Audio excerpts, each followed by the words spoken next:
ہیں آپ ایک دن میں 100 مرتبہ استغفار کرتے تھے.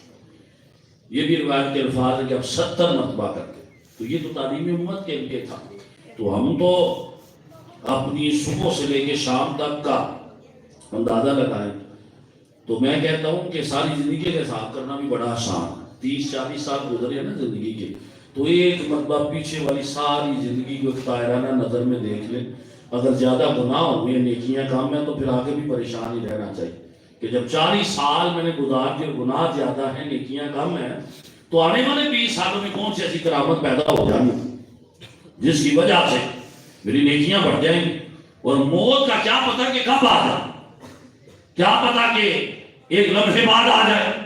کس کے پاس یہ سرٹیفکیٹ ہے کہ نہیں میں 100 سال ہو کے مروں گا؟ نہ یہ تو کوئی پتہ نہیں. جو وقت گزر گیا جو گزر رہا ہے اب پتہ نہیں آگے والی سانس آ رہی ہے کہ نہیں آ رہی. لیکن جب بندہ سچے دل سے توبہ کرنے کی طرف آتا ہے نا تو پھر اللہ تعالیٰ بھی اس کے لیے رستے آسان کر دیتا ہے. حضرت سیدنا فاروق اعظم رضی اللہ تعالیٰ عنہ کا دور ہمایوں ہے. آپ گلی میں تشریف لے جا رہے ہیں, سامنے ایک نوجوان آ رہا تھا جو شرابی تھا. اس نے شراب کی بوتل ہاتھ میں پکڑ رکھی ہے. جب حضرت سیدنا فاروق اعظم کو دیکھا کہا اگر پتہ چل گیا میرے پاس شراب ہے تو پھر میری کو یہاں پر مجھے پریشانی کا سامنا کرنا پڑے گا.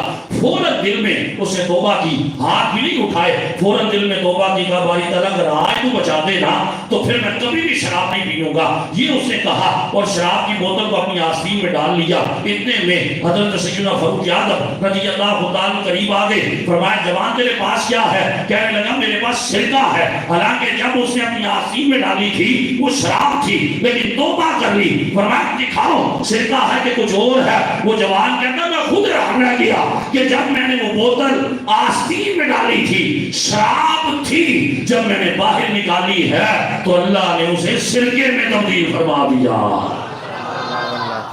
اگر سچی توبہ کرے تو پھر اس طرح معاملات بدل جاتے. سچی توبہ کوئی کر کے تو دیکھے. سچی توبہ یہ ہے کہ بندہ دوبارہ اس گناہ کی طرف نہ جائے. فرمایا سب سے پہلے تو یہ ہے کہ جب بندہ توبہ کرتا ہے تو اس کی یہ کنڈیشن علماء نے بیان فرمائی ہے. فرمایا تو یہ ہے کہ اظہار ندامت ہو, بندہ آنسو بہائے روئے کہ باری تعالیٰ میں گناہگار بندہ ہوں. ہمارے ہاں آنسو نکلتے ہیں تو بیماری آ جاتی ہے تو پھر بڑے بڑے دلیر آدمی بھی رو پڑتے ہیں. مالی طور پہ نقصان ہو جائے تو بڑے بڑے دلیر آدمی ان کی بھی آنکھوں میں آنسو ہم نے دیکھے. اس کے علاوہ دنیاوی طور پہ کوئی تکلیف پہنچ جائے تو پھر بھی بڑے بڑے جگرے والے آدمی رو پڑتے ہیں. لیکن اگر رونا نہیں آتا تو خوف خدا میں نہیں آتا, عشق مصطفیٰ میں نہیں آتا. یاد رکھیں جو بندہ خوف خدا میں رویا, جس نے خوف خدا میں آنسو بہائے, اس کو کیا فضیلت ملتی ہے, کیا مقام ملتا ہے. میرے نبی علیہ السلام نے فرمایا کل بروز قیامت جب جہنم کی آگ آگے بڑھ بڑھ کر آئے گی تو فرشتے چلو بھر کے پانی کا جہنم کی آگ کی طرف پھینکیں گے اور وہ کئی 100 میل تک پیچھے چلی جائے گی, پاس نہیں آ سکے گی. عرض کی اللہ کے نبی علیہ السلام وہ پانی کون سا ہوگا؟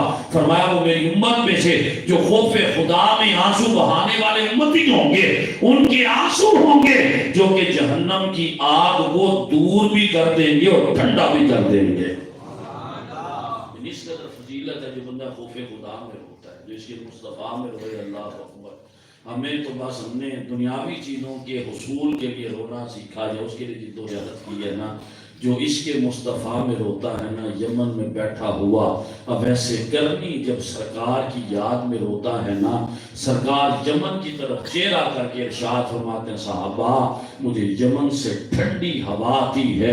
عرض کیا آقا وہاں پر کون ہے؟ فرمایا ہمارا عاشق اب ایسے کرنی ہے, وہ ہم سے محبت کرتا ہے, ہم اس سے محبت فرماتے ہیں. جب ایسے کرنی والدہ چونکہ ضعیف تھیں اور یہ بھی ہے کہ ان کی بینائی کا بھی مسئلہ تھا تو آ نہیں سکتے تھے. ایک مرتبہ صرف رخصت دی والدہ سے کہ والدہ ایک مرتبہ اجازت دے دیں تاکہ جا کے میں رحمت دو عالم صلی اللہ علیہ وسلم کی چوکھٹ پہ میں وہاں پر اس کو چوم کے آؤں اور حضور کا دیدار کر کے آؤں۔ لیکن یہ عشق و محبت کی انوکھی داستان ہے کہ جب چلے تو نہ رحمت دو عالم صلی اللہ علیہ وسلم کے حجرہ اقدس پہ آ کے جب دستک دی، اندر سے آواز آئی دروازے پر کون ہے؟ کہا یمن کا رہنے والا ایک فقیر ہوں، نبی رحمت صلی اللہ علیہ وآلہ وسلم کا دیدار کرنے کے لیے آیا تھا۔ آواز آئی حضور تو جہاد پر تشریف لے گئے ہیں، پتہ